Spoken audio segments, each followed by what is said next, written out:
Hello, everyone. Welcome to our little discussion about international trade. Now, in this particular recording, we'll just introduce maybe the parameters of international trade, why it's a big deal, and why it has been a big deal for so long, what really justifies or makes international trade necessary.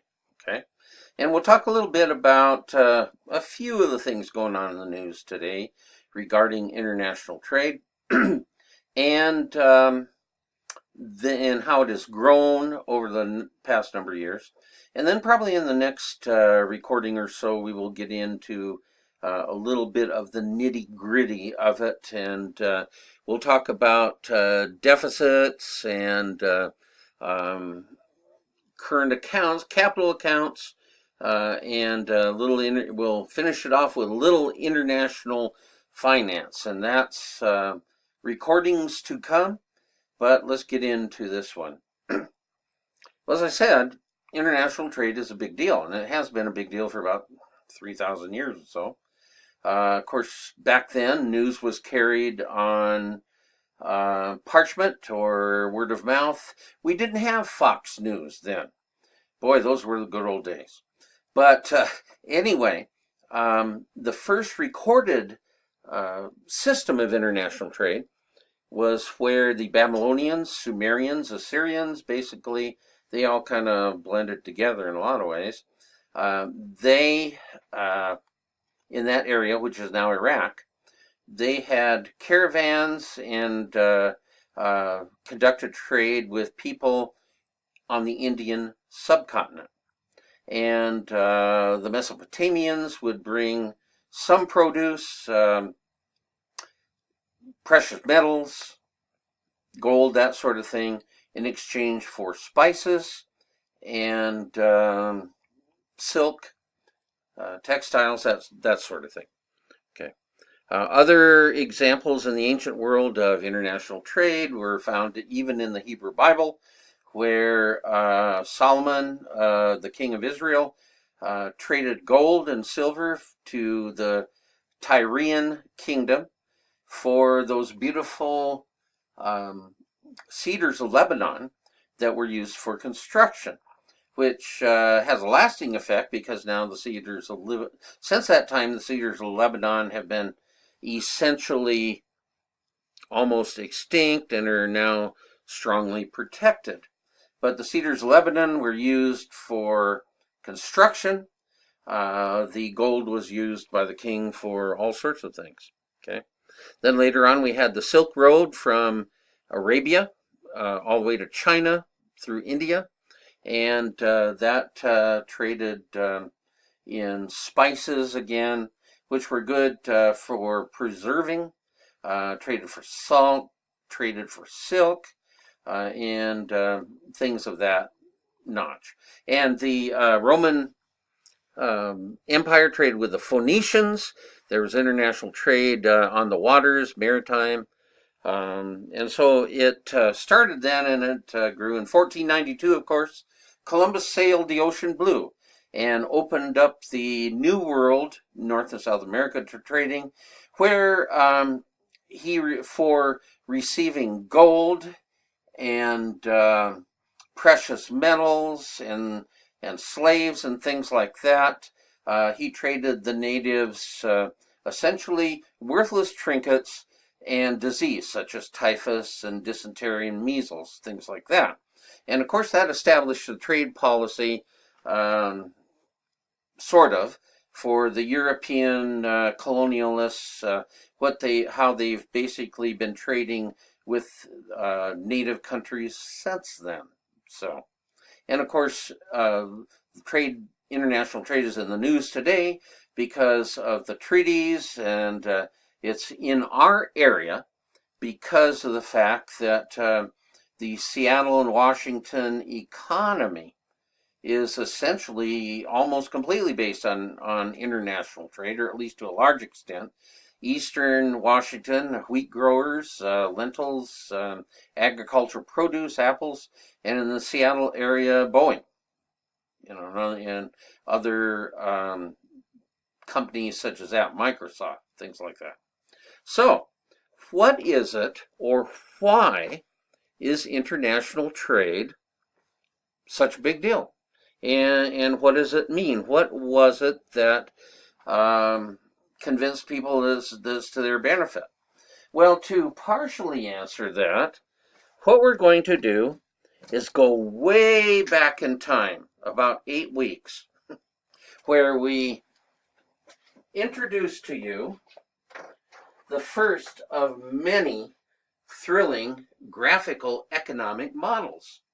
And that is and you've been enchanted ever since. And that first graph we introduced was the production possibilities curve, right? And we have A type of stuff being made here and B type of stuff being made there, whatever it is. We can call it private goods and public goods, whatever it is. And we put the curve as looking something like that,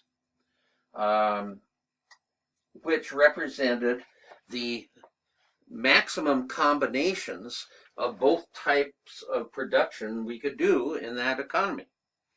And we stated that any point or any combination inside the curve was by definition inefficient, or it involved unemployment or a lack of use of available resources, that sort of thing. And we also said that any point out here was something that we did not have either the resources and or the technology to obtain. That is beyond our attainment out here, okay? And so every combination along this curve is efficient and optimal. But what we did, that's how we introduced the curve. We talked somewhat about opportunity cost, but the reason we're resurrecting this old thing is that opportunity cost is all through this curve, and opportunity cost is what propels international trade.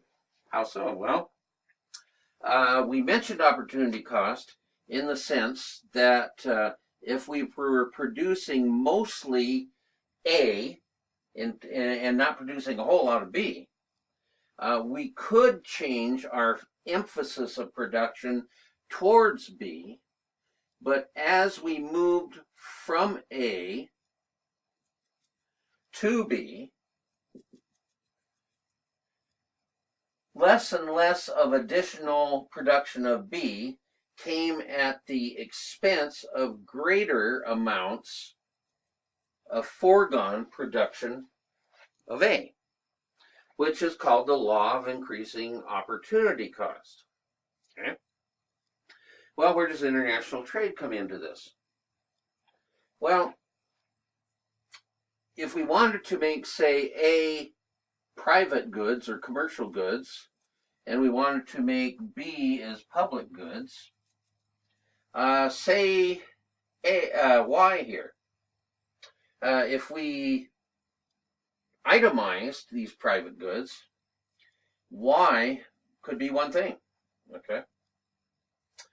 Now, maybe Y is a good that it would take a whole lot of cost for us to make or produce. And right now it wouldn't be feasible. Okay, wouldn't be feasible. What's a good example? Maybe coffee. The U.S. is not a big producer of coffee. I'll have to look up to see how much we do. We probably do some in California or someplace like that, but or Florida. But the U.S. is not a producer of coffee. Why not? Our weather through most of the country doesn't allow it. Coffee is kind of a tropical, Mediterranean sort of thing. We don't really have the infrastructure to produce it and ship it and all that type of stuff because we haven't emphasized it. Now, we could try to expand production of it, but the opportunity cost would be too much. We probably could never produce it really good, and it would divert resources from things that we can do better on. Okay? So does that mean that we go without coffee? Well, of course not. Of course not. There would be rioting in the streets, etc., etc. I mean, more than there is now. So what we do is that we buy coffee at a lower cost from some country that has the perfect setup for making coffee. Colombia, Venezuela, Brazil, Kenya, Congo, things like that. They can produce and ship coffee at a much lower opportunity cost to us than we could if we produced it ourselves. Okay, like again, I've stated before, why isn't Japan an agricultural country? Largely, well, they're not set up for it. So, on the other hand, we could sell to the coffee producing countries things that we can produce at low opportunity cost. Wheat, okay? Airplanes, other things like that. Okay.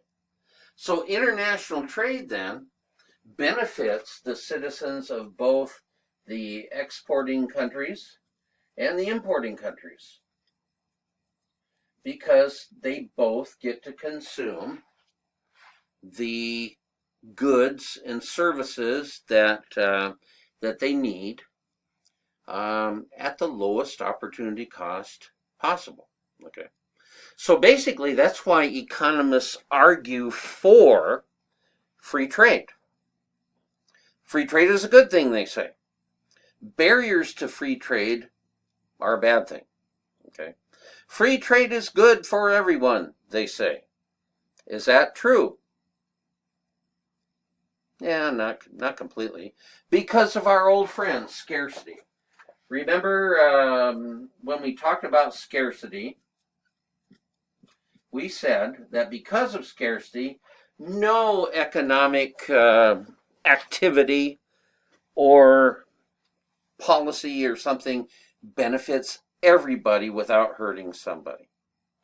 Well, although we say that, although that is true, international trade is one of the things that probably less true of that than anything else. There are people opposed to international trade. Basically, the domestic industries that are blown out of the water by more efficient, lower cost foreign industries. It may be true that in the short run, international trade can cost the country jobs, but that is only in the short run. It's not true, basically, because the major thing that makes jobs is efficiency and the demand for labor and the labor supply. And we've talked about what increases the demand for labor, and it is not primarily affected by international trade. Some domestic businesses that in the past were inefficient were put out of business basically by international trade. That might be a bad thing in the short run, but it's a good thing in the long run because resources were diverted from industries that weren't going to make it to industries, new industries that did. So we'll take up from on the next recording from where we left off here, and thanks for listening.